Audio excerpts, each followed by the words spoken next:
como ya lo hemos hablado a lo largo del semestre, eh, yo quisiera venderles un poco la idea de que los organismos son súper importantes, que los microorganismos forman parte del todo, estaban antes de que nosotros los humanos estuvieran y probablemente si nos extinguimos, probablemente van a estar.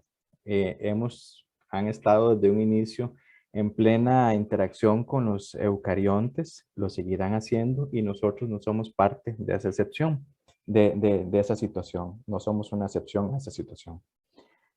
Además, quisiera compartirles un poco también mi experiencia personal. Algunas veces uno estudia algunas cosas y uno dice, uy, qué interesante, qué chiva, lo aprendí.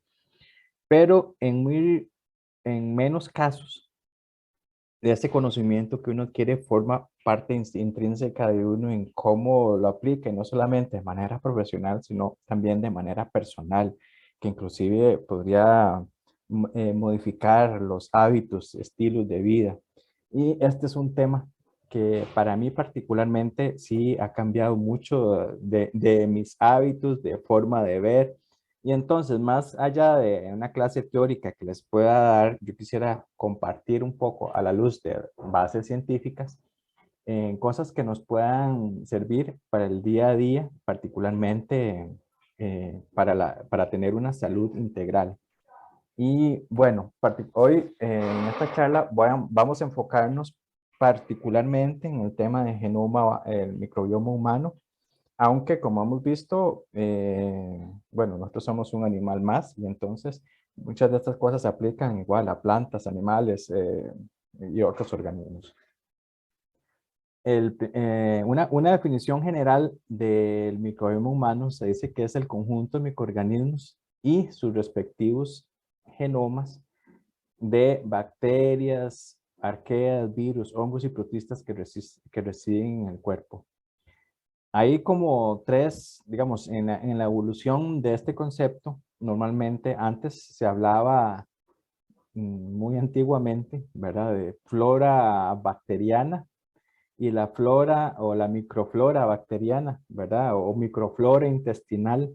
Y esto porque de allá antes las bacterias se estudiaban dentro de la botánica, ¿verdad? Entonces, que es una, una cosa arcaica, como hemos comentado. Ya más recientemente apareció el término de microbiota y la microbiota se refiere al conjunto de microorganismos per se.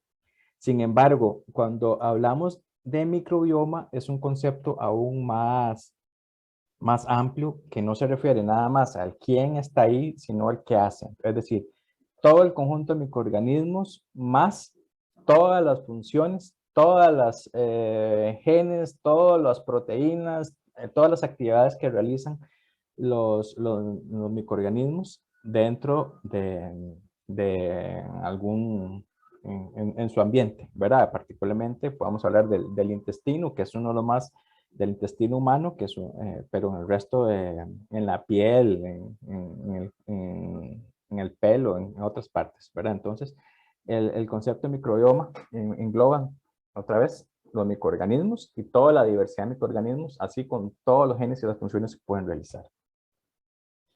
Hasta, bueno, las estimaciones de cuántos microorganismos, de cuántas bacterias pueden haber en el cuerpo ha cambiado. Entonces, hasta hace algún tiempo se decía que el 90% de las células del cuerpo eran de bacterias y 10% humanas. Esto ya se ha corregido.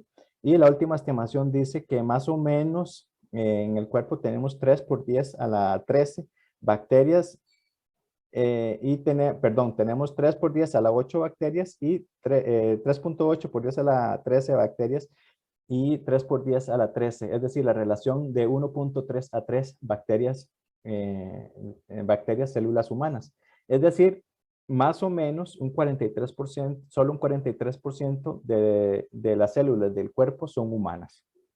Esto considerando nada más bacterias y células humanas, ¿verdad?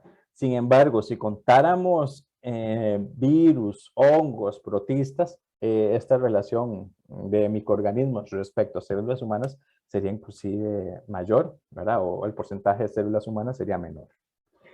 Más o menos se estima que, este es una de las cosas más, es uno de los datos más impresionantes. Se estima que el genoma humano hay 23,000 genes y sin embargo, si sumáramos todos los genes de las bacterias que pueden haber en la diversidad de microorganismos dentro del cuerpo, se estima que pueden haber entre 2 a 20 millones de genes de microorganismos. Vean ustedes que estamos hablando de órdenes de magnitud más amplios de genes, funciones, cosas que se pueden producir, vitaminas,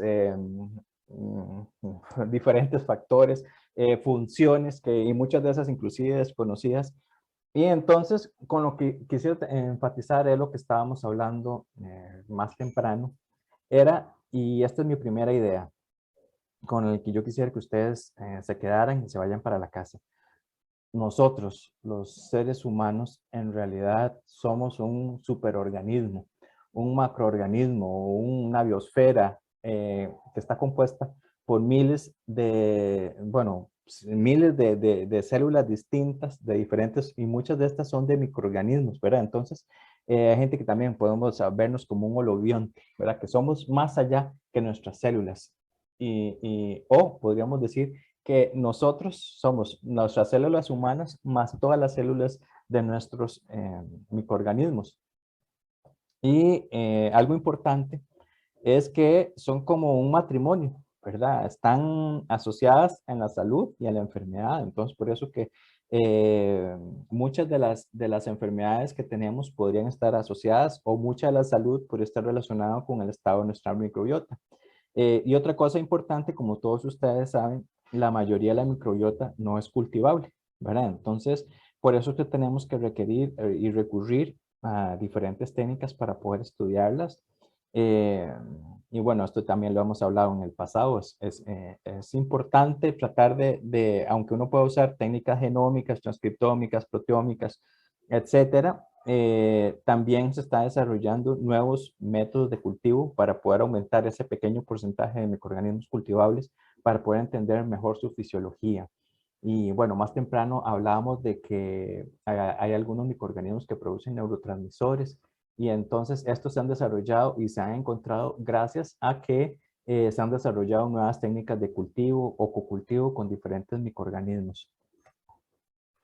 Y otra vez quisiera enfatizar que nosotros somos un mega ecosistema, ¿verdad? Ese gran metaorganismo con diferentes ecosistemas particulares en el cual cada uno tiene su composición. Entonces, si nos imagináramos, no sé, que si nosotros fuéramos el planeta Tierra, una parte del ecosistema, una sería el desierto, otra los océanos, otra el bosque tropical, otra los arrecifes coralinos, y entonces naturalmente en cada uno de ellos vamos a encontrar diferentes proporciones. Entonces no quiero ahondar mucho en cuáles grupos están más presentes en otros, pero uno ve, por ejemplo, en el cabello, uno ve que hay mayor cantidad de actinobacterias y también de cianobacterias.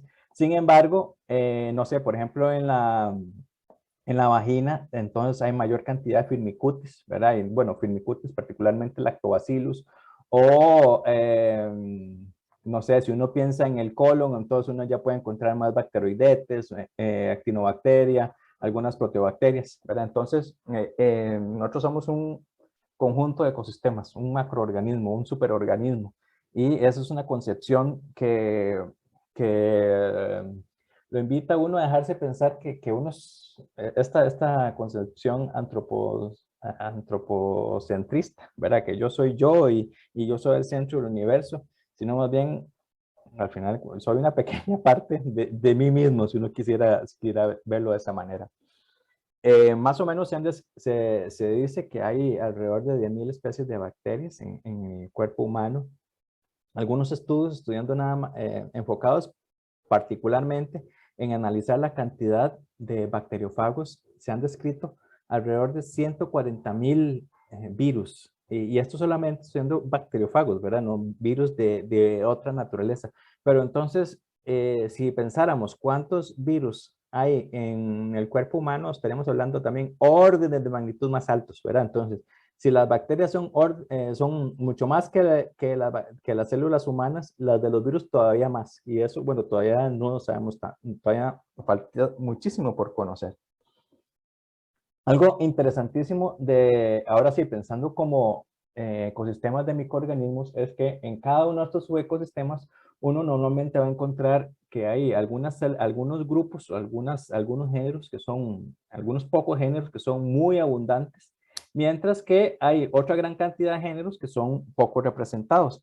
Esto más o menos podría relacionarse con la ley esta del 80-20, donde hay algunos pocos que forman la gran cantidad de biomasa, de células que pueden haber, y hay otra gran cantidad de especies que tienen poquito. Sin embargo, bueno, como les comenté, grandes variaciones en el cuerpo humano. En general, se dice que la mayor biodiversidad está en el intestino, luego en la boca, luego en la piel y luego, digamos que en la vagina, otros tejidos donde hay menor biodiversidad. Como les comenté anteriormente, entonces la cantidad de genes y funciones de microorganismos es al menos 300 veces mayor a la cantidad de genes humanos. Esto asumiendo que un gen codifica o tiene nada más para una proteína, pero como todos sabemos, en algunos casos dependiendo, pueden tener alteraciones bioquímicas que pueden tener inclusive diferentes funciones. Entonces, esta relación podría ser inclusive mayor. Una característica interesantísima de los microbiomas es que hay un mantenimiento de las funciones aunque las especies varían. Entonces, los biólogos tendemos a caracterizar, y eso es no sé, me parece que es un sesgo, y es un sesgo de que nos impide ver más allá. Los biólogos tendemos a caracterizar los ecosistemas y hacer inventarios y decir, importarnos más en la taxonomía y el quién es.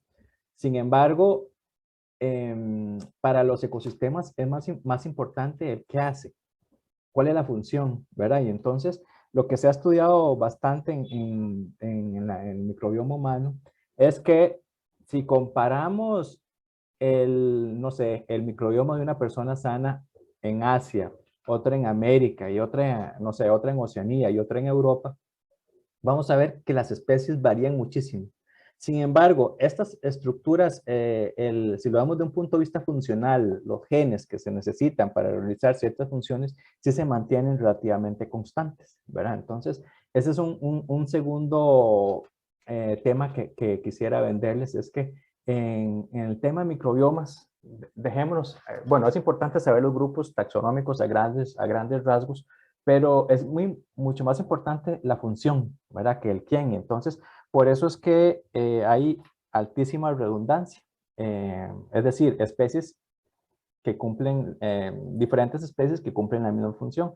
Y entonces, si uno ve en términos funcionales, otra vez el microbioma de alguien en Asia, Europa, América, etcétera, van a ser muy similares, ¿verdad? En términos funcionales. Aunque las especies sí pueden variar muchísimo.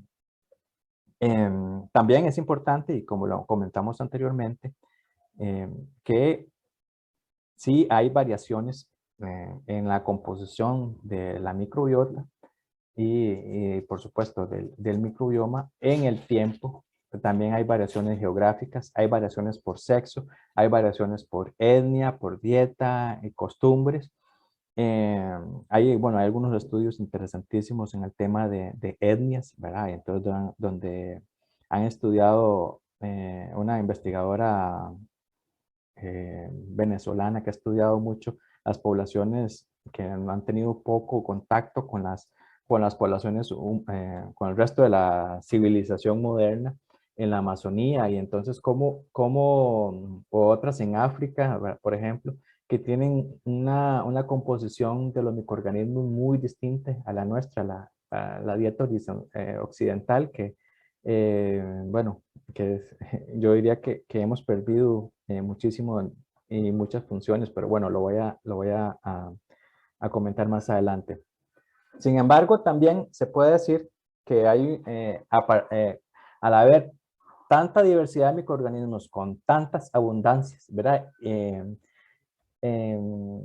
Esto da para una combinación de variables altísima que en muchos casos se ha convertido, y algunos dicen que puede actuar también como una huella dactilar, que entonces que nos, inclusive a nivel personal y a nivel familiar, nos puede diferenciar. Esto también tiene importantes repercusiones para la medicina de precisión. Entonces, ya se ha comprobado de que dos personas pueden responder de manera diferencial a un fármaco. Pensemos inclusive, no sé, a la quimioterapia o cualquier fármaco. Y muchas veces esa respuesta diferencial a las diferentes medicinas está relacionado con la microbiota que tienen las personas, que algunas procesan, degradan los compuestos, se ocupa más. Entonces, bueno, tiene importantísimas aplicaciones, no solamente para el suministro de fármacos, sino para muchas otras intervenciones terapéuticas. No sé si hasta aquí alguien tiene alguna pregunta. Nada más aclararles que no estoy viendo el chat, ni estoy viendo, o sea, yo solamente tengo mi presentación. Entonces, si alguien quiere preguntar, simplemente me interviene y me dice. Hasta aquí, ¿alguien con alguna pregunta? Bueno, continuamos. Profe, Sí.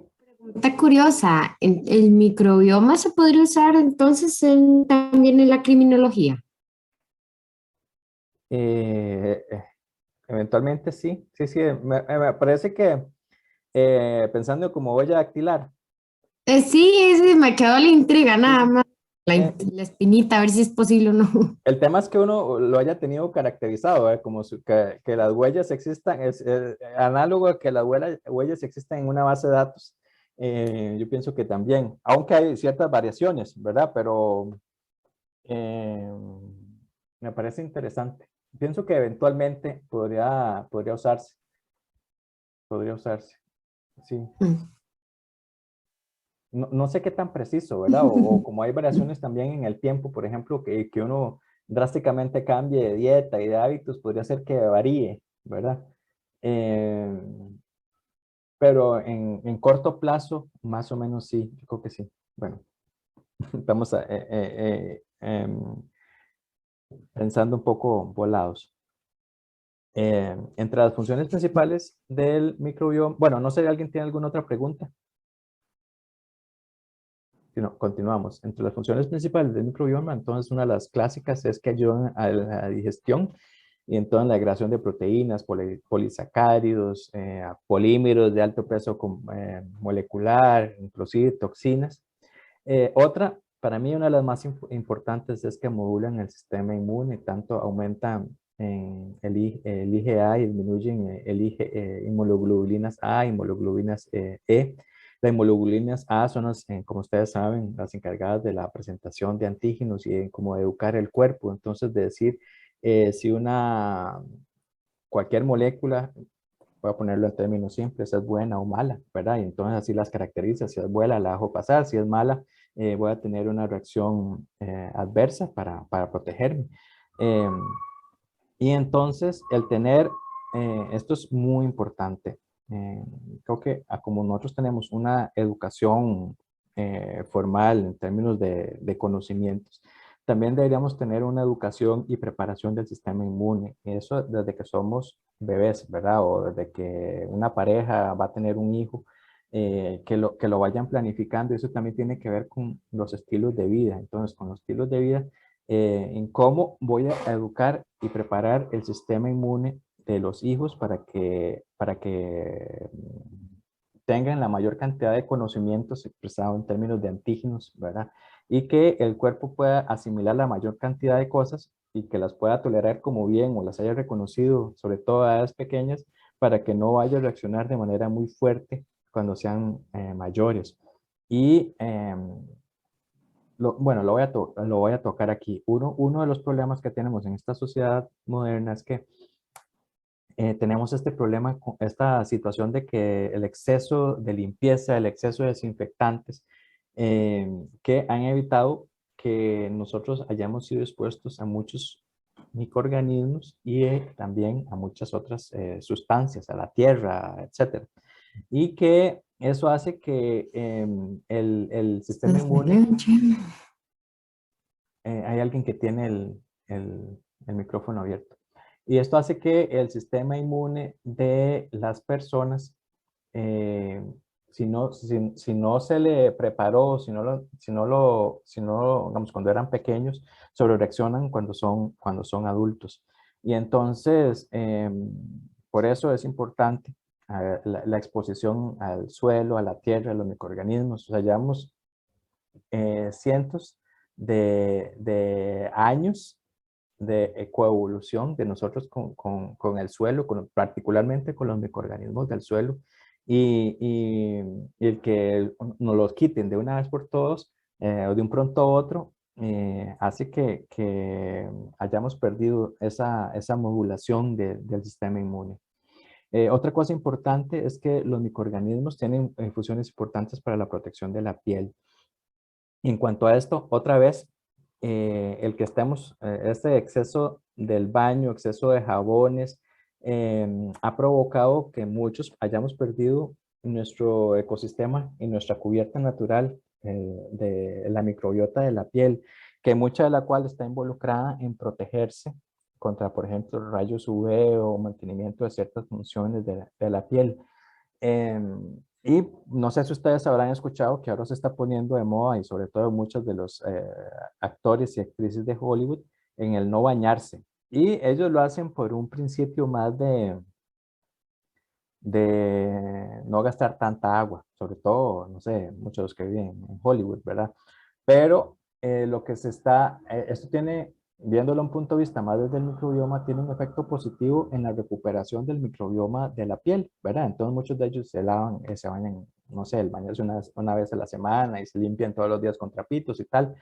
Pero sí ayuda muchísimo en la protección de la piel. El otro día escuché una entrevista de un médico que ya lleva mucho tiempo en que pasó por todo el proceso de que, digamos, dejó de bañarse regularmente, y en el cual al principio generaba muchos olores, pero llega un momento en que si pensamos, si esto fuera un ecosistema, que el ecosistema empieza a evolucionar, a crecer, a formarse, no sé, pasar desde que se hubiera quemado a un bosque pequeño, y luego hasta que llega a un bosque maduro, entonces a ese punto ya igual no huele, y bueno, lo que quiero decir con esto es, no quiero decir que no se bañen, ¿verdad? O que dejen de bañarse, sino que la piel es un ecosistema tal cual, ¿verdad? Y entonces que la cuidemos, tratemos de fomentar eh, los microorganismos, algunas veces jabones no tan, no sé, tan fuertes, sino más bien jabones neutros, suaves,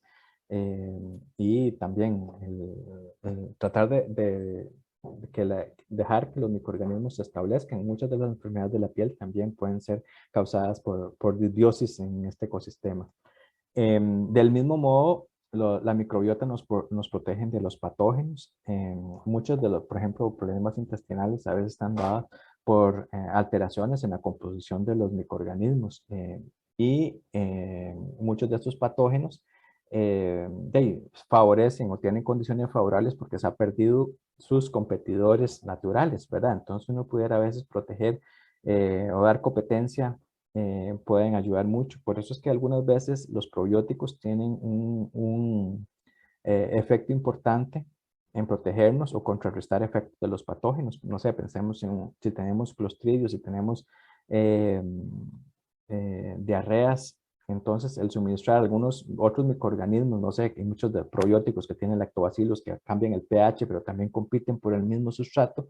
Entonces ya el patógeno no tiene la vida, no hacerle la vida tan fácil, sino más bien ya tiene que competir con otros, y entonces al final el hospedero es el que se beneficia, ¿verdad? De esa competencia que naturalmente debería estar, y nos puede ayudar en la salud.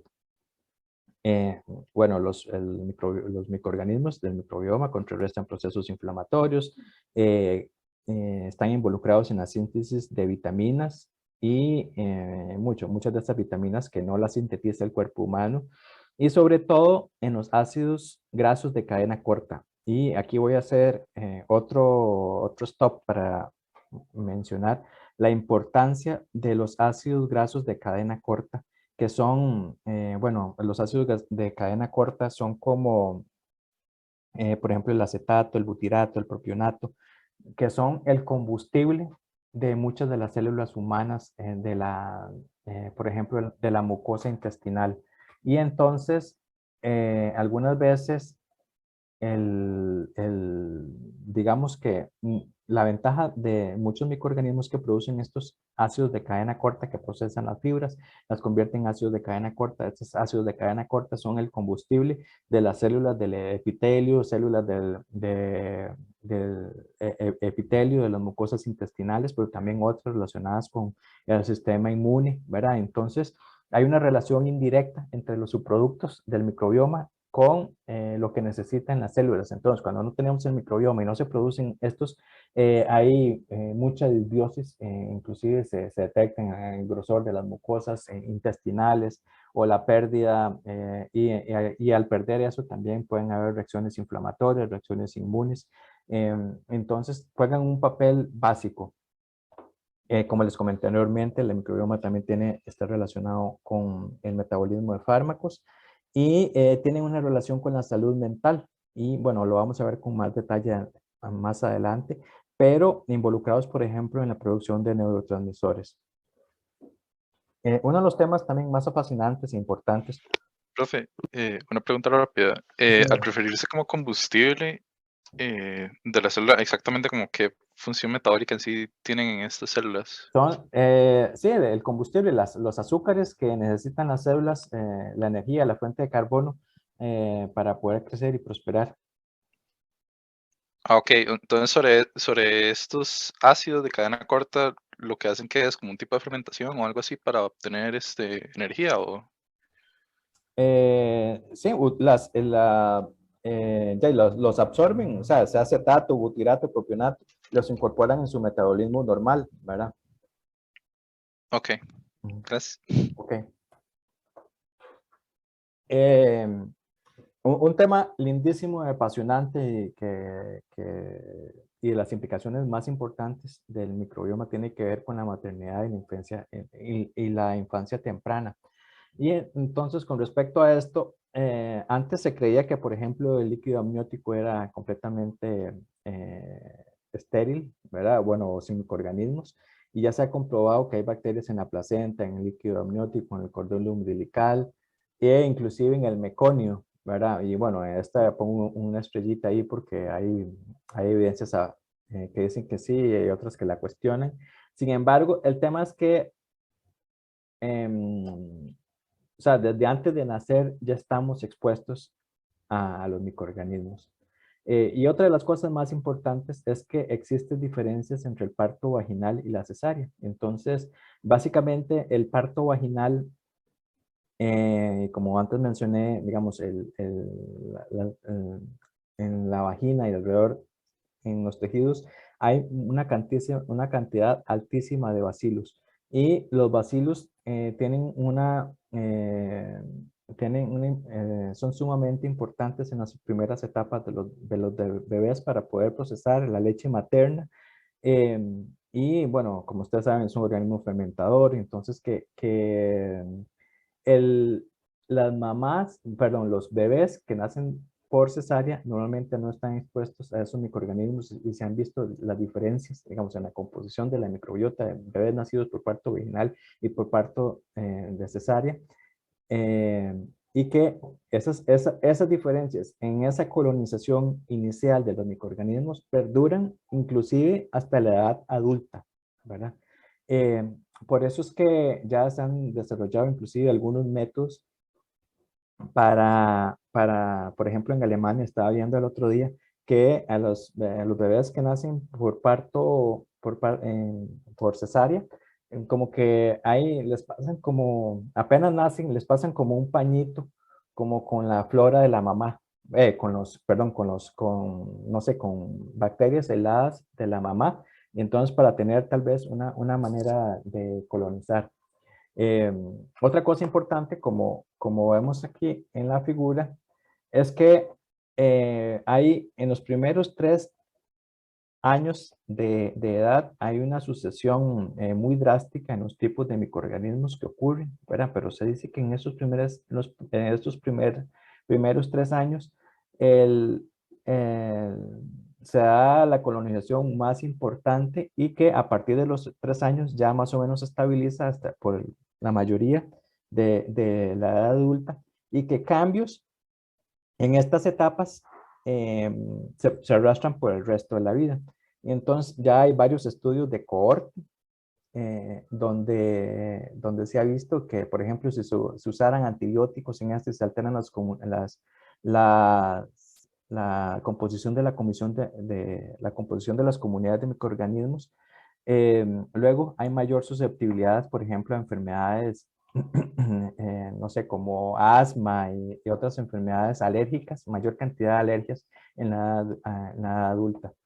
Inclusive hay unos estudios de cohorte pequeño, digamos, desde bebés, donde se detecta que particularmente los niños que tienen mayor cantidad de lactobacillus y bifidobacterium tienen inclusive mejor comportamiento. O sea, que no lloran tanto y que asimilan mejor y que duermen mejor, etc.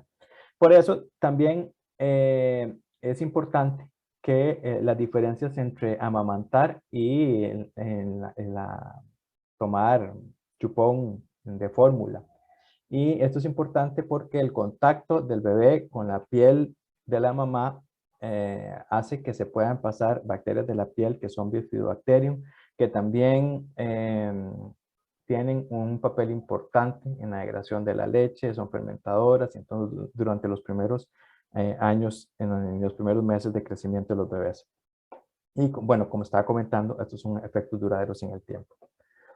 Y esta es una pequeña imagen para hablar sobre el origen y la transmisión del microbioma humano. Y entonces, la primera colonización, entonces, en el líquido amniótico se han detectado lactobacillus, el amamantar, entonces se pueden transmitir géneros como Bifidobacterium, lactobacillus y Veillonella.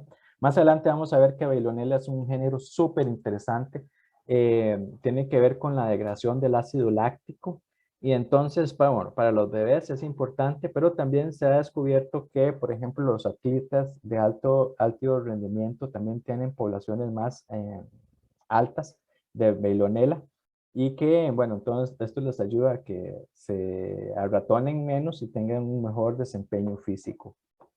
Otra fuerte de colonización, entonces, es al tener curiosamente, bueno, el parto vaginal y al estar cerca del ano, siempre hay, digamos que, uno podría decir, en lugar de ser contaminación, debe ser inoculación de materia fecal, ¿verdad? De la vagina y de la piel. Entonces, por eso es que es importante y que ayuda a tener una mayor diversidad de microorganismos al nacer a través de este tipo de parto.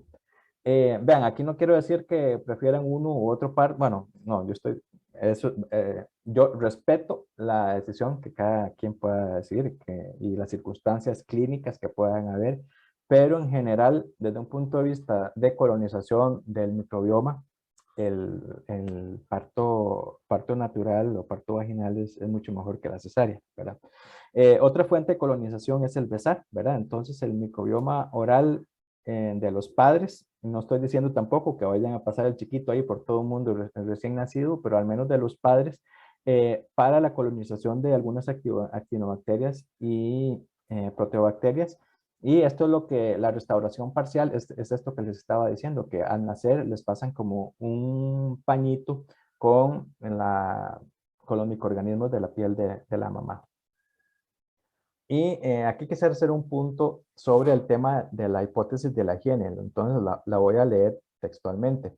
La exposición a menos microbios y comunidades microbianas poco complejas en edades tempranas puede conducir al desarrollo de un sistema inmunológico menos capaz de tolerar la exposición al medio ambiente cargado de microbios más adelante en la vida, lo que lleva a una activación inmunitaria inapropiada.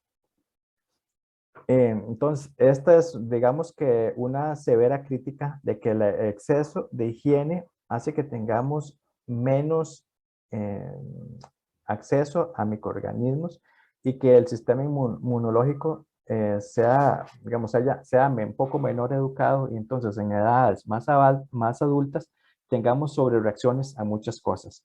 Por eso, la importancia de tener un poquito de tierra, el contacto con el suelo, de evitar el exceso de desinfectantes. Por un lado, porque matan a las bacterias, pero por otro lado, los químicos también te pueden tener un efecto directo en el cuerpo humano. No sé si alguien tiene alguna pregunta a este momento. Profe, Sí. yo he pensado que igual ahorita con todo esto que nos ha tocado por la pandemia, de estar más encerrados, igual que estarse lavando las manos. Entonces, en base a eso, ¿usted cree que cuando se retome ya como más la normalidad, uno también como adulto, no, bueno, por esto que dice, con más razón los niños se van a ver afectados, ¿verdad? Si han estado, eh, si no han estado expuestos como al medio ambiente, pero uno como adulto cree que también se vaya a ver afectado. Sí, yo creo que nosotros necesitamos, por estas dos razones, porque necesitamos, el medio ambiente es una fuente inócula de microorganismos y en segundo, porque muchos de los antibacteriales tienen y desinfectantes tienen efectos directos también sobre la salud, ¿no? Pero de un punto de vista más toxicológico. De hecho, bueno, con una estudiante de doctorado, estamos estudiando el efecto de los desinfectantes en aguas de tratamiento y hemos visto que los desinfectantes, particularmente los compuestos de amonio cuaternario, ¿verdad? Y aquí que están como el cloruro de benzalconio, que está en la mayoría de desinfectantes, causan alteraciones en las comunidades de microorganismos. Pero curiosamente, esas comunidades que son más susceptibles, o sea, las que sobreviven, tienen mayor tasa y mayor cantidad de resistencias a antibióticos también, ¿verdad? Entonces, sí, todo esto que está pasando, simplemente uno llega y se lava las manos y creo que, o sea, no estoy diciendo que no lo lavamos las manos porque eso sí nos lavamos, es importante lavarse las manos, ¿verdad? Pero el exceso de limpieza y cosas en la casa y que luego eso se lava y se va al, al a los desagües y de los desagües a los ríos y los ríos al mar, sí está creando un efecto ecológico importante que mucha gente no, casi digo que pasa desapercibido y no estamos poniendo la atención. Pero ahorita le profundizo más sobre el tema, Marisol. Ok, gracias. Sí, porque yo también lo había pensado en el sentido más, bueno, no tanto de la sanitización, sino lo había pensado más como de que uno no ha estado expuesto a la misma cantidad de gente que estaba antes y yo siento que sí, que eso también iba a tener un efecto, o sea, que tal vez nos vayamos a enfermar más como cuando ya volvamos como inmediatamente a la normalidad, pero sí veo que entonces... No lo he visto así. Si nuestros sistemas inmunes van a estar más o menos fuertes. Bueno, es que intervienen muchos otros factores, pero más que exposición a gente, yo pienso que nosotros estamos hechos para exposición a los microbios de la naturaleza. Necesitamos tocar el suelo, ir al jardín, ir al bosque, no sé, tener contacto también, ya llevamos otros animales, ¿verdad? Ujú. Que son fuente pensémoslo, que son fuente de diversidad de microorganismos y que llevamos muchísimos años de coevolución así, ¿verdad? Entonces lo necesitamos. Sí. Ahorita profundizo más sobre eso. Gracias. Ok. Y bueno, el año pasado hicimos este ejercicio en el cual, a partir de varios estudios, ¿qué consejos prácticos podríamos darle a una persona embarazada para, y también para tener, digamos, el cuidado de los hijos durante la infancia temprana? Y entonces, vístolo desde un punto de vista de entendimiento de la microbiota y el microbioma. Y entonces, la primera es tener una alimentación sana y diversa.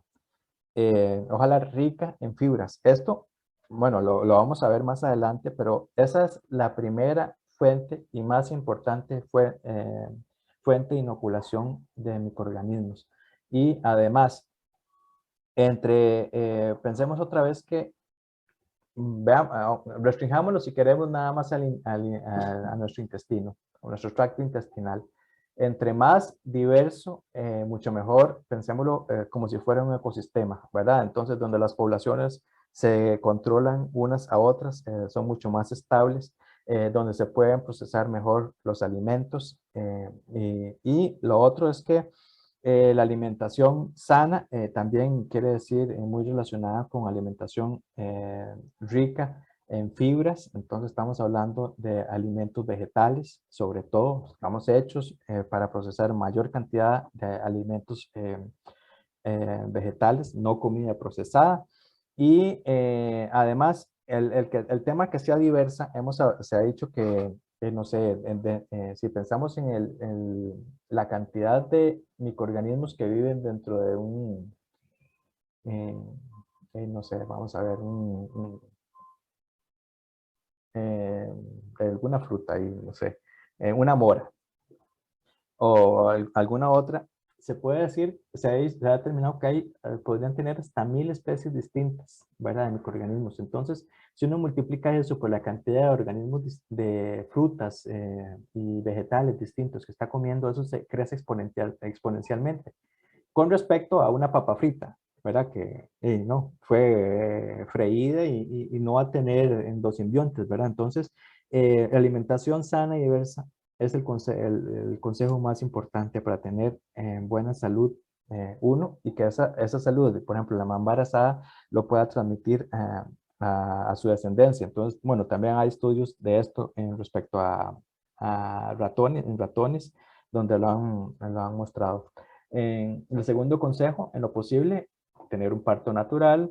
El tercero es evitar el uso de antibióticos, al menos en los primeros 3 años de vida, ¿verdad? Lo otro es la importancia de la lactancia como fuente de inoculación alterna. El contacto físico con el bebé, también pensando en inoculación. Tener hábitos de higiene equilibrados. Entonces, otra vez, el tema de los desinfectantes y este tipo de cosas que, aunque es importante siempre es importante tener cierta exposición a microorganismos del ambiente. El otro es, otra vez, tener contacto con la naturaleza, tocar el suelo, ir al bosque, respirar, caminar, ir a la finca, que es una fuente de inoculación. En algunos casos, sobre todo cuando hay algunas disbiosis en edades tempranas, se podría considerar lo del uso de probióticos.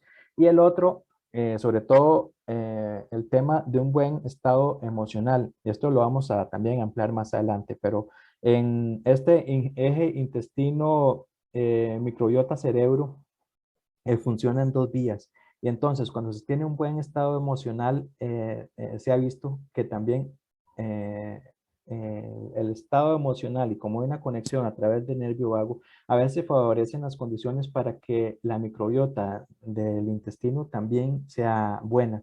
Y hay unos estudios interesantísimos también en ratones, donde, digamos, las ratones que estaban embarazadas, y unas que estaban sujetas a estrés y otras no, y después en la progenie se veía comportamientos conductuales en la progenie importantes. Entonces, bueno, hay varios estudios de esto que es importante y que sí, el estado emocional favorece algunas veces ciertas condiciones, ¿verdad? Inclusive la microbiota del estado del intestino, y que a la vez tiene efecto positivo sobre la colonización y el establecimiento de los microorganismos de la microbiota intestinal. Profe, Sí, perdón, es que tenía la mano levantada, pero creo que... que no estoy viendo, no me aparece nada, entonces nada más me Sí. interrumpe. Es que, bueno, era un poco, la había levantado cuando estábamos hablando un poco también como de la naturaleza siendo la fuente de importante como de microbiota y todo esto. Yo lo he visto también, digamos, estudios que usan eso para fomentar áreas verdes, digamos, en las ciudades. sobre la importancia de tener áreas verdes en las ciudades. Entonces hay estudios, digamos, se hacen pruebas a la gente como apenas sale de su casa, gente que vive así en las ciudades, y se le hacen, digamos, se les toman muestras de microbiota del tracto respiratorio y de la piel, y después se hacen ir a pasar a zonas verdes, digamos, dentro de la ciudad, cierta cantidad de tiempo. Entonces, por ejemplo, no sé, que aquí lo hagamos el equivalente a ir a la sabana. Entonces, una persona que está en San José sale de su casa, va y pasa, o sea, media hora en la sabana, y después se le hacen, ¿verdad?, los estudios después de microbiota de piel y del tracto respiratorio y cómo cambian, ¿verdad? Y se han visto las diferencias en la microbiota, como en ese sentido, digamos, después de pasar cierto rato en zonas verdes dentro de áreas, ¿verdad?, urbanizadas. Entonces se ha usado como, o sea, yo lo he visto usado como evidencia para fomentar también, digamos, como que las áreas verdes en ciudades no solo es como por cuestiones de tener espacios verdes y lo importante que eso es como mentalmente, sino también en consecuencias de la salud y cómo puede afectar contrarrestar un poco como la desbiosis que se puede sufrir en la ciudad por no tener esa exposición a los microorganismos naturales.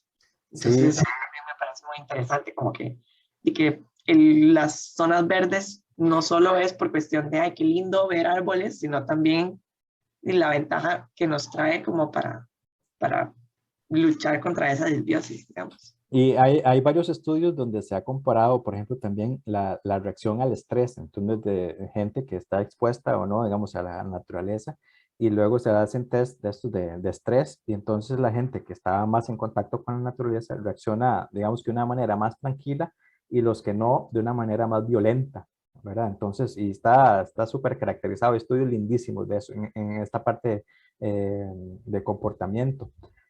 Pero ahora que estabas hablando, también estaba pensando inclusive en la educación, ¿verdad? ¿Qué diferencia tiene en el que, no sé, uno esté, por ejemplo, en el campus de la UCR y que uno vaya y se inocule, que es todo, bueno, el campus Finca 1, ¿verdad? Que es todo verde y todo lindo, respecto a, no sé, estoy pensando, por ejemplo, el campus de la UNA, que es todo cemento, ¿verdad? O algunas otras universidades privadas, que no es que es todo cemento, ¿verdad? Y entonces, además de, digamos, del aspecto visual, artístico, paisajístico, eh, posiblemente el tener, sí, este contacto, ¿verdad? En el ambiente, todo de alguna manera ayude, ¿verdad? Inclusive en los procesos de educación. Pero definitivamente sí, me parece un punto más que normalmente no se percibe, ¿verdad? Y bueno, es muy interesante retomar. Gracias, Mariane. Y bueno, continuando con el tema de comportamiento, entonces, este es también otro de los temas más apasionantes en cómo se ha visto que el microbioma, cambios en el microbioma están relacionados con funciones cognitivas y en el comportamiento. Y entonces muchos de los bueno, lo más típico que se ha visto es que muchos microorganismos producen diferentes neurotransmisores y que hay diferentes tipos de comunicación. Tal vez el principal es el eje microbiota intestino-cerebro. Hay otros, por ejemplo, se ha descubierto el eje de microbiota pulmón-cerebro, que también es uno alterno.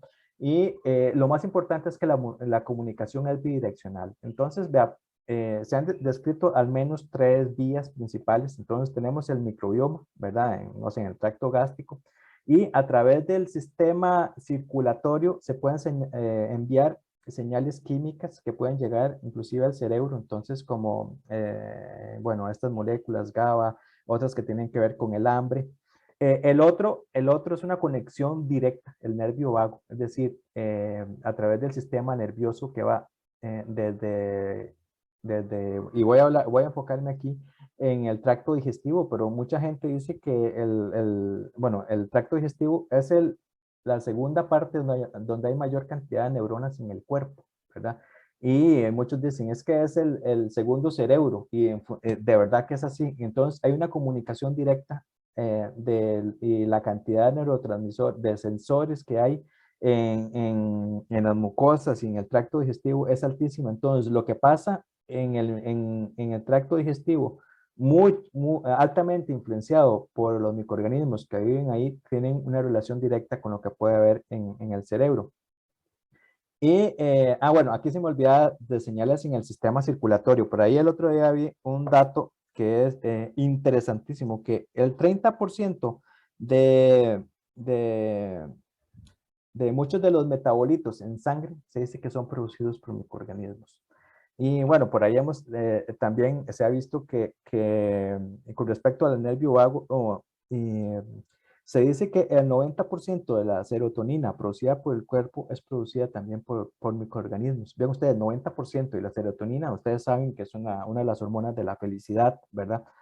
Bueno, y bueno, entonces el otro sistema por el cual se puede comunicar información entre el cerebro y el microbioma es a través del sistema inmune y el sistema endocrino. Entonces, muchos de los microorganismos están involucrados en el desarrollo y maduración de las células gliales, como ustedes saben que son partes de las que protegen las células del sistema inmune, pero también están involucradas en la activación y la producción de citocinas y también de serotonina. Y entonces, para alguna gente dicen, bueno, el ADN no lo podemos cambiar, ¿verdad? El cerebro es difícil de operar, sin embargo, el microbioma sí es más modificable. Entonces, a través de modificaciones en el microbioma podrían haber modificaciones en el cerebro y en el comportamiento. Entonces, ¿cómo tener modificaciones indirectas a través del comportamiento, ¿verdad? A través de modificar el microbioma. Entonces, y por eso es que ha existido ahora, sobre todo, muchísima investigación con el uso de relaciones del microbioma, enfermedades neurodegenerativas para ver cómo indirectamente se podría modificar y ayudar a muchas personas con estas condiciones. Aquí les señalo algunos de los neurotransmisores producidos por microorganismos. Entonces, por ejemplo, serotonina, entonces que la producen los streptococcus, enterococcus, cándidas, la dopamina que produce bacillus, acetilcolina, noradrenalina, el GABA, que la producen varios microorganismos, lactobacillus, bifidobacterium, bacteroidetes, parabacteroidetes, E. coli inclusive. Y curiosamente, bueno, hay unos estudios elegantísimos, lindísimos, no sé si es, creo que es el de Valles, en el cual ellos encontraron que había microorganismos que producían el GABA, por ejemplo, pero no lo producían porque la única manera de crecer algunos microorganismos era en cocultivo. Y entonces, la única manera de hacer cocultivo, o para que creciera, digamos, tenemos el microorganismo A y el microorganismo B. Y entonces, la única manera para que creciera el microorganismo B era porque existía el microorganismo A. Y el microorganismo A lo que hacía era producir y secretar GABA, por ejemplo. Entonces, lo que quiero decir con esto es que, y creo que lo mencionó Daniela en la presentación anterior, es que esta manipulación, algunas veces uno puede creerse teorías de conspiración, ¿verdad? Que las bacterias nos quieren manipular y cambiar. No, ellas están tratando de vivir normalmente, convivir, coexistir, y algunos efectos colaterales, por ejemplo, es la producción de estas sustancias que eventualmente también tienen alguna relación con el comportamiento humano. No sé si alguien tiene alguna otra pregunta, un comentario. No, continuamos. Aquí quisiera hablar también y que reflexionáramos un poquito sobre el microbioma en la era de la industrialización.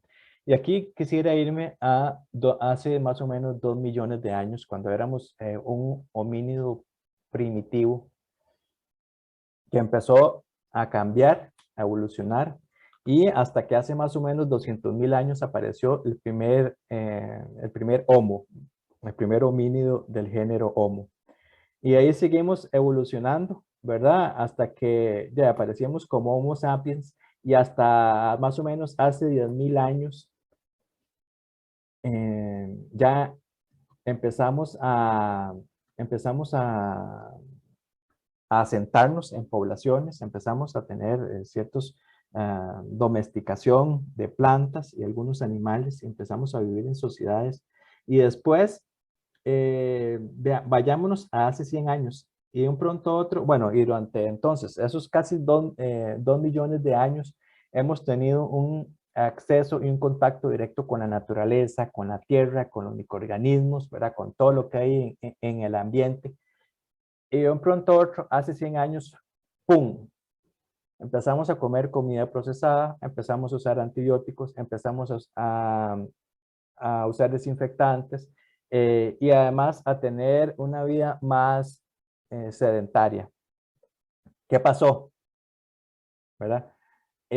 Cortamos de un pronto a otro esta relación con la naturaleza y inoculación con microorganismos. Y entonces, lo que algunos estimamos es que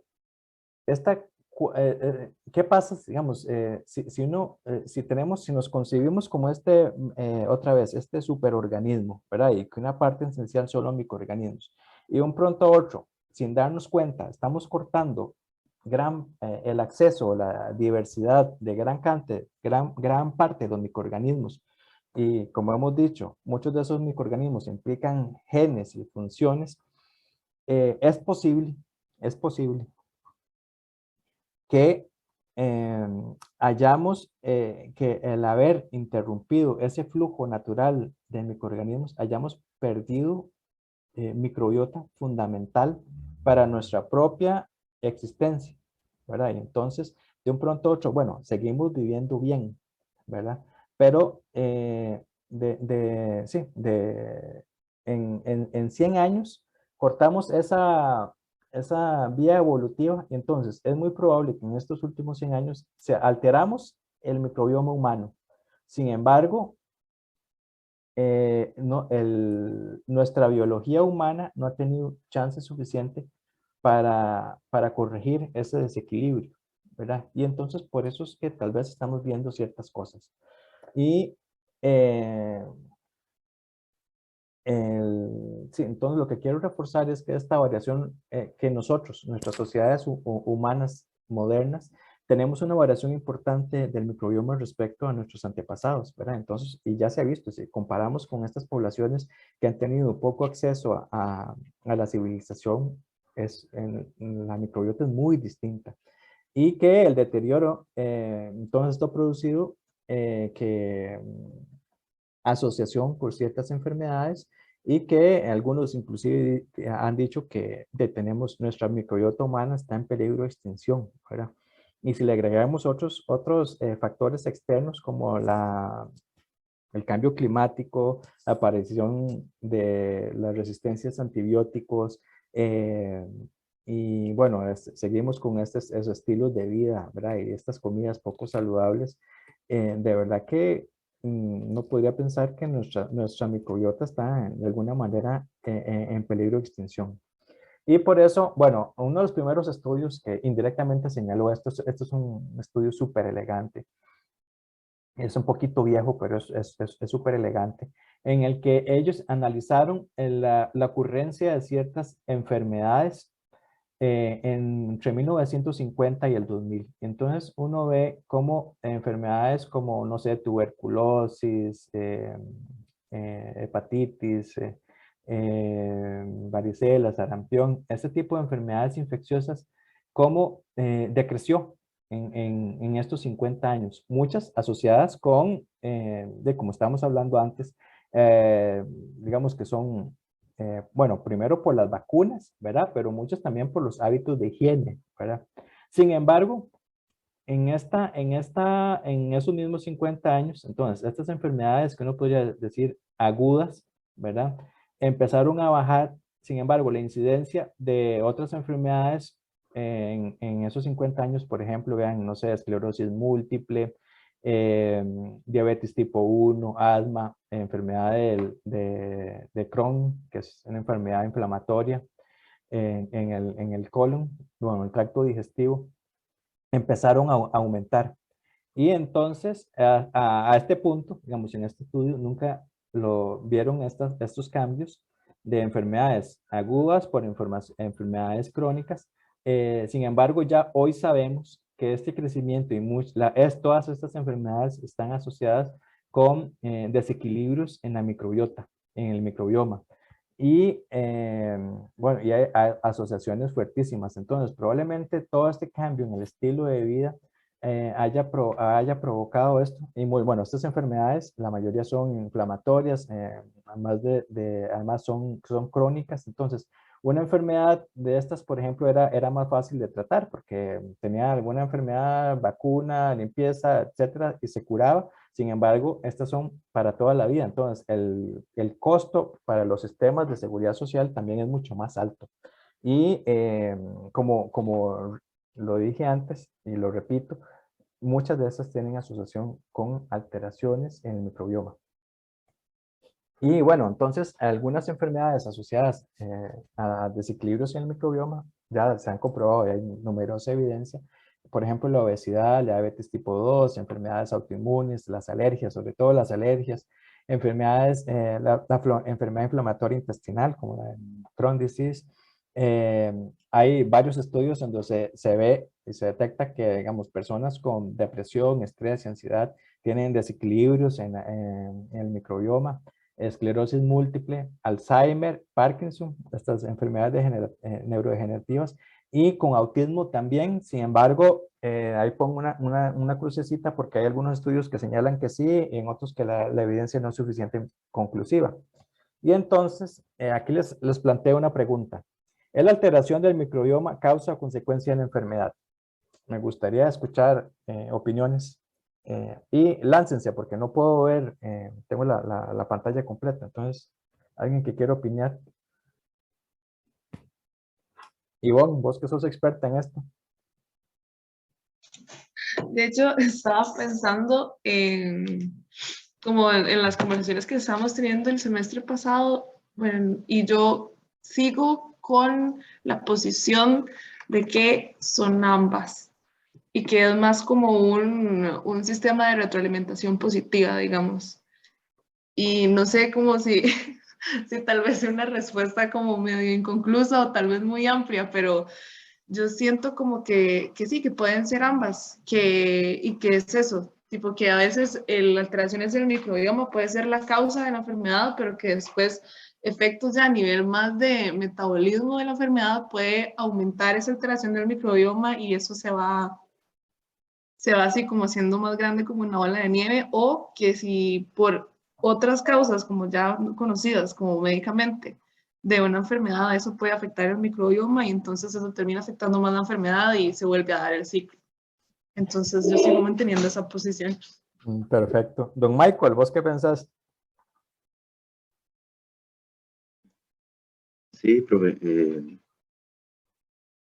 Bueno, la verdad es que lo que explicaba la compañera realmente me cambió un poco la perspectiva antes de hablar, porque yo tenía como la idea de que la alteración del microbioma muy probablemente sea el que esté causando las enfermedades. Ciertamente puede haber un ciclo de retroalimentación y todo, pero creo que el efecto en el microbioma sí puede ser muy serio considerando, bueno, todo lo que hemos visto, ¿verdad? Las implicaciones tan importantes que tienen en los procesos. Y más importante, ese proceso evolutivo, ¿verdad? Tan fuerte que usted mencionaba, donde esas interacciones entre el microbioma y nuestras propias células y nuestro propio metabolismo se ha vuelto tan estrecho. Entonces, considero que claramente una alteración del microbioma, claramente las decisiones que hemos tomado y el efecto de vivir en el tipo de sociedad actual, definitivamente tiene que estar causando efectos muy serios y generando más apariciones de estas enfermedades. Muy bien, gracias. Daniela, ¿vos qué pensás?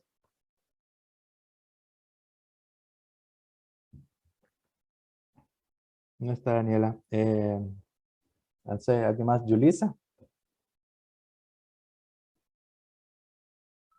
Yo no sé si la causa o la consecuencia por variar depende de la enfermedad. No sé, digamos, la diabetes mínima es conocida por algún problema en la insulina, pero no sé si más bien ahí los microorganismos más bien se ven afectados por la diabetes y más bien como alergias, más bien que la causa sí puedan ser algún fallo en los microorganismos. O sea, yo siento que es ambas, pero que tal vez puede variar entre enfermedad o entre caso y caso de persona, porque como somos tan especiales, nosotros variamos en todo y siempre hay una excepción en todo.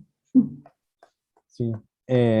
Bueno, yo también concuerdo con ustedes que a veces es causa, a veces es consecuencia, a veces es ambas, ¿verdad? No sé por qué a veces uno cae, cuando le presentan este tipo de preguntas, una u otra, uno tiende a decidir entre una y otra, pero muchas veces pueden ser las dos cosas. Y también creo que hay puede haber una retroalimentación positiva, ¿verdad? Eh, eh, sí, pero bueno, ahorita más adelante voy a desarrollar ese concepto. Aquí nada más quería presentarles un caso de un paper en el que se señala las relaciones entre el microbioma y el cáncer colorectal. Y entonces, eh, este paper me parece interesantísimo porque presenta diferentes casos, ¿verdad? En que uno piensa cáncer y todo el tema de determinantes genéticos y tal. Pero vean, se ha visto que algunas especies ayudan a a la proliferación de las células cancerígenas. Entonces hay diferentes mecanismos.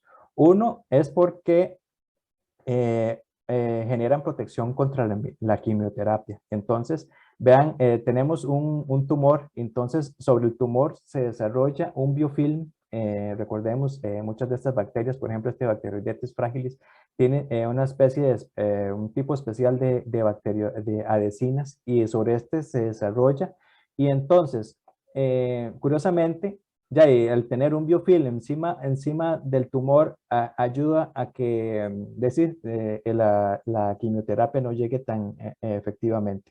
Por otro lado, hay otras células que producen, que invaden, digamos, en tejidos inflamados, producen toxinas y al promover inflamación, a veces esto puede generar en crecimientos anormales de células que al final puede terminar en un cáncer. Y entonces, lo curioso es que por eso es que a veces las diferencias en el microbioma permiten entender mejor las variaciones entre individuos, en el por qué una persona reacciona mejor que la quimioterapia que otra persona, o por qué, sí, uno progresa más rápido que otro. Y entonces es algo que todavía no se estudia mucho, pero si uno estudiara la microbiota del cáncer o, digamos, particularmente del tumor, podría ayudar a un entendimiento y a mejores prácticas terapéuticas. Es un paper que me parece muy interesante en cómo se ve el efecto, digamos, del microbioma en ciertas enfermedades. Y bueno, entonces aquí lo que quisiera exponerles es una posible explicación mía, ¿verdad? ¿Cómo concibo yo que pueden suceder las cosas? Entonces, bueno, como seres humanos a veces tenemos problemas alimenticios, tenemos factores o predisponibilidad genética, tenemos cierto estilo de vida, tenemos condiciones de estrés o exposición ambiental, así diferentes tóxicos, y entonces esto puede generar ciertas condiciones. Hablemos, por ejemplo, de inflamación, no sé, en algún tejido, podemos ver que esto genera obesidad, y que esto genera obesidad, y entonces esta condición normalmente puede generar algunas alteraciones del microbioma. ¿Y cuáles las alteraciones típicas del microbioma en las cuales uno podía ver, determinar y utilizar inclusive como parámetro? La primera es la reducción en la diversidad de especies del microbioma. Entonces, bueno, uno esperaría tener cierta cantidad de especies, pero uno ve que ya personas por ciertas condiciones, ciertas enfermedades, ciertas disbiosis, la reducción del microbioma, no sé, estamos pensando en cuando uno detecta ya números bajos como 300, 400 especies, uno dice que hay problema, ¿verdad? Y la otra es que uno va a detectar aumento de especies que son seleccionadas a esas condiciones, ¿verdad? Entonces, otra vez, por ejemplo, un caso de un clostridio o pensemos, no sé, un helicobacter, ¿verdad? Que entonces dentro de la diversidad hay unas ciertas especies que sobreviven a esa baja diversidad, adquieren, digamos, si fuera una cosa muy diversa no tendrían ningún poder, pero cuando son menos ya estas empiezan a sobresalir y además muchas de estas empiezan a secretar sustancias tóxicas o diferentes toxinas que influyen o aumentan la inflamación, por ejemplo, y entonces contribuyen a la condición, ¿verdad? Y entonces hace que haya una retroalimentación positiva. Y entonces, esto es un posible modelo a cómo yo lo visualizo. Y entonces el tema es cómo podría uno cortar este ciclo, ¿verdad? Este ciclo, en este caso negativo, ¿verdad? Y volverlo un ciclo positivo. Y entonces es aquí donde uno, por ejemplo, enriqueciendo y cambiando este factor, ¿verdad? Esta alteración del microbioma, esta disbiosis, podría ayudar. ¿Cómo lo podría hacer? ¿Verdad? Entonces, enriqueciendo la diversidad a través de diferentes fuentes, como no sé, alimentación saludable, en algunos casos probióticos, en otros casos más extremos, trasplantes fecales, ¿verdad? Y entonces, en muchos casos, la ruptura de este ciclo ha tenido efectos beneficiosos en la salud.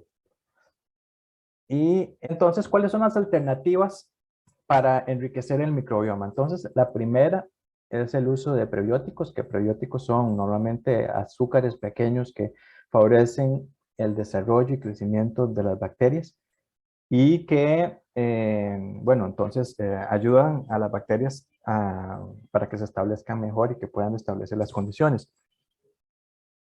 Yo he estado pensando que incluso, no sé si hay evidencia de esto, pero como hemos visto, muchos de los factores, por ejemplo, los ácidos, ácidos grasos de cadena corta, que uno inclusive podría incorporarlos también a manera de probiótico y que podrían tener un efecto positivo. La segunda son los probióticos. Los probióticos normalmente son microorganismos que tienen un efecto positivo en la digestión, en los procesos. Y los más típicos, ¿verdad? Entonces son los lactobacilos que uno puede comer, por ejemplo, en un yogur, pero también se pueden tener en pastillas. Y lo ideal es que uno, para establecer y enriquecer el microbioma, es que uno pudiera tener una combinación de diferentes grupos de microorganismos. Y es más, que no sea no es lo mismo colonizar un bosque con una especie que colonizarla con muchas especies, ¿verdad?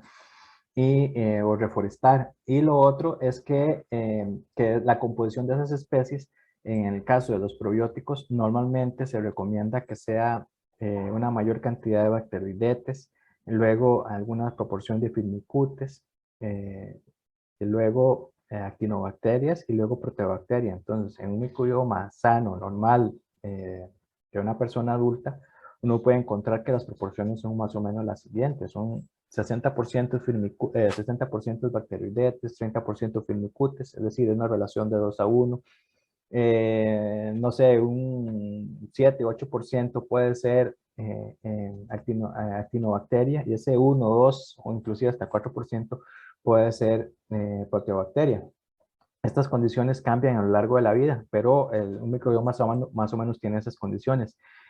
Uno puede notar desequilibrios en una persona si, por ejemplo, esa proporción de bacteroidetes, firmicutes varía. Y entonces, en algunos casos, inclusive los firmicutes aumentan y casi que están al revés, ¿verdad? 2 a 1, pero de firmicutes bacteroidetes. Entonces uno dice, bueno, aquí también hay problemas serios y hay que tratar de restablecer.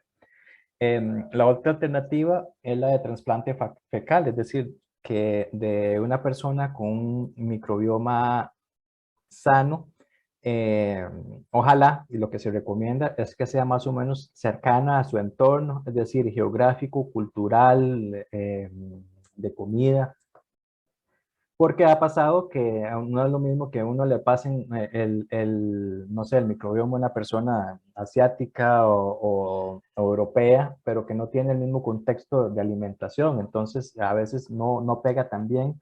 También ha pasado en que se hacen trasplantes de alguna persona con alguna condición o alguna enfermedad, y entonces también digamos, esas susceptibilidades se pueden pasar o pueden tener un efecto en el hospedero último al cual se está haciendo el trasplante.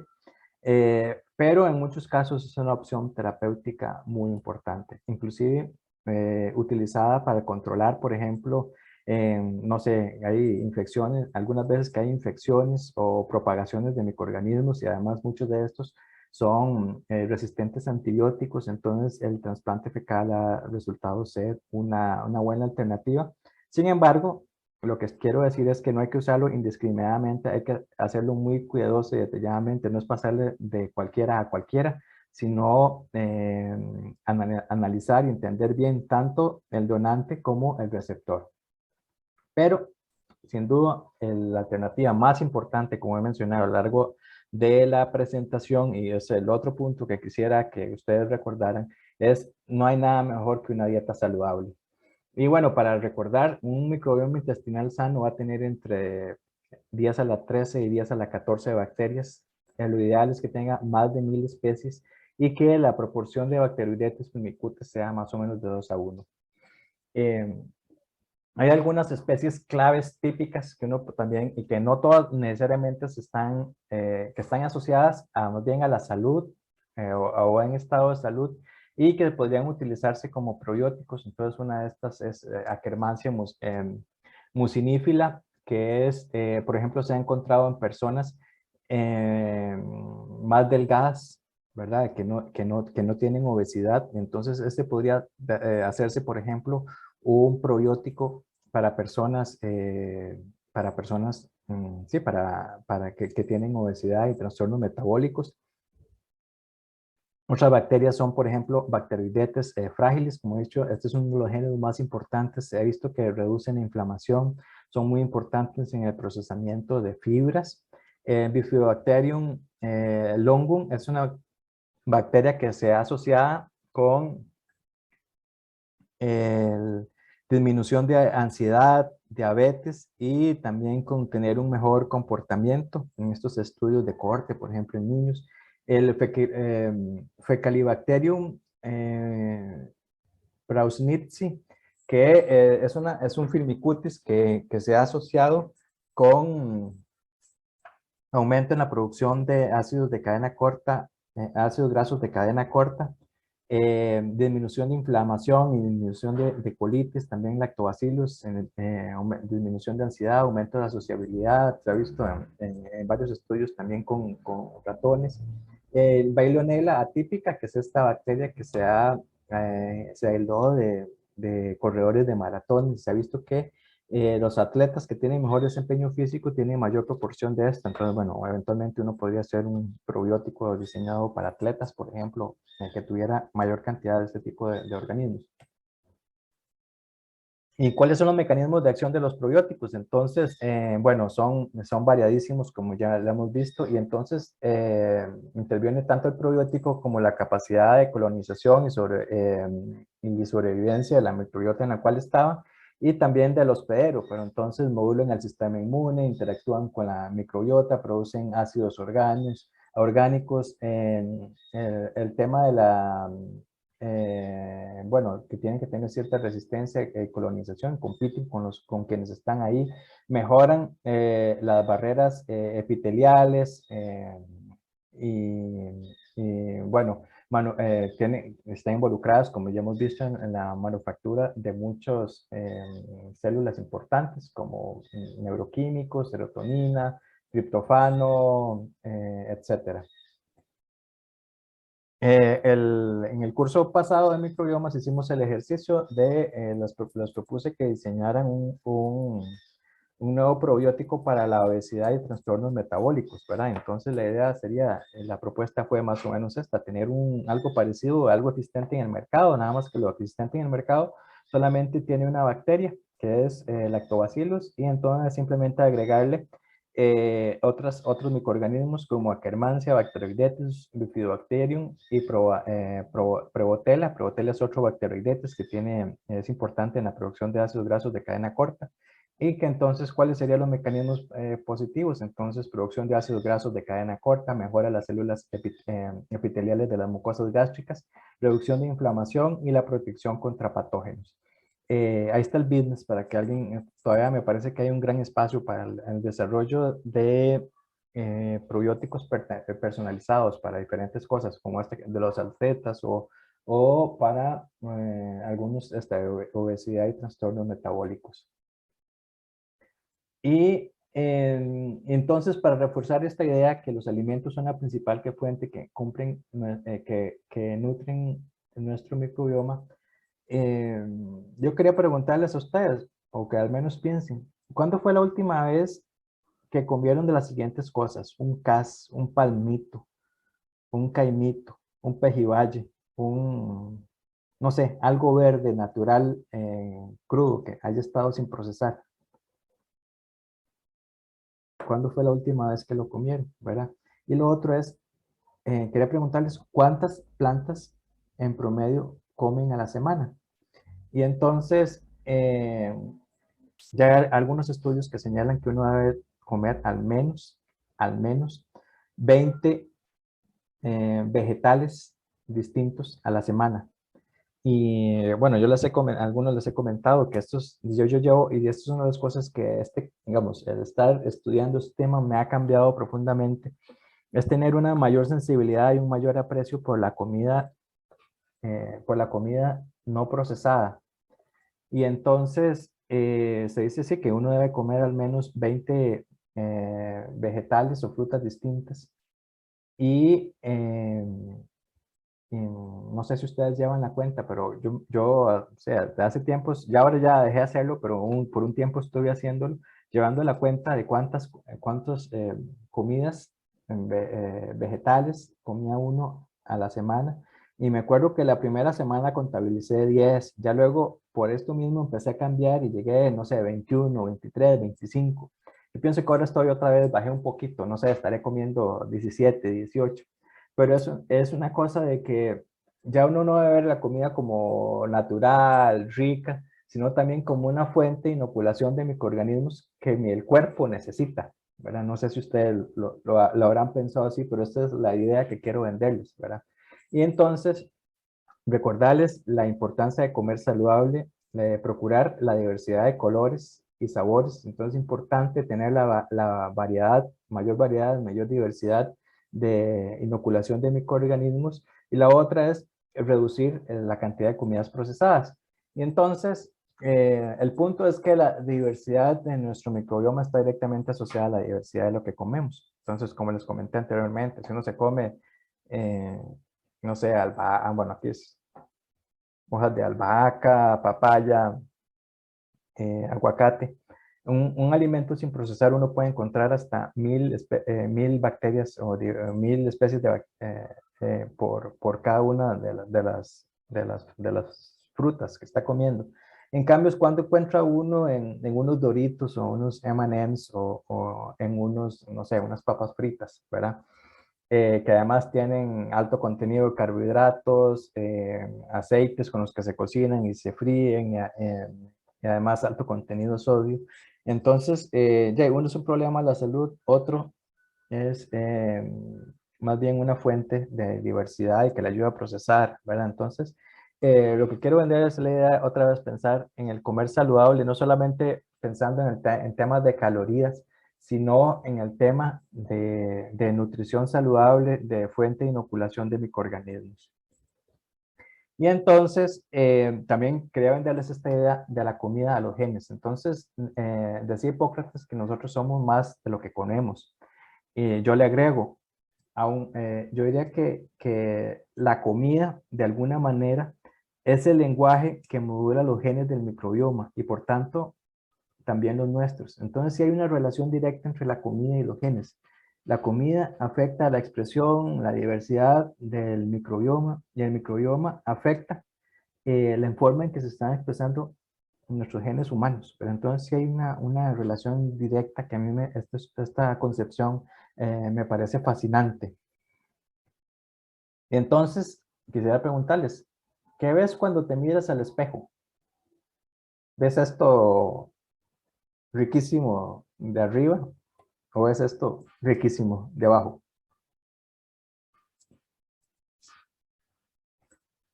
Y bueno, una prescripción adicional. Entonces ya hemos hablado de prebióticos, probióticos, trasplantes fecales y también hemos hablado de la comida saludable. Pero el contacto con el suelo y la naturaleza para enriquecer el microbioma. Entonces nadie piensa que cuando voy de paseo al bosque, a la finca, o cuando estoy aquí procesando y trabajando en el jardín, me estoy inoculando, pero eso es lo que estamos haciendo, ¿verdad? Y esto responde a que tenemos millones de años de coevolución con los microorganismos del suelo. Y entonces, o sea, ese link, no sé por qué lo cortamos de un pronto a otro, ¿verdad? Pensando que nos vamos, todas las bacterias del suelo son patógenas y nos vamos a enfermar. No, ¿verdad? Necesitamos mantenerlo. Necesitamos este contacto con el suelo y la naturaleza. Entonces, por ahí, y aquí lo señalé, el, el irse a dar un baño de bosque. Y ese concepto tal cual existe, ¿verdad? Por eso ahí está el respaldo. Luego les paso la presentación y pueden bajar el paper.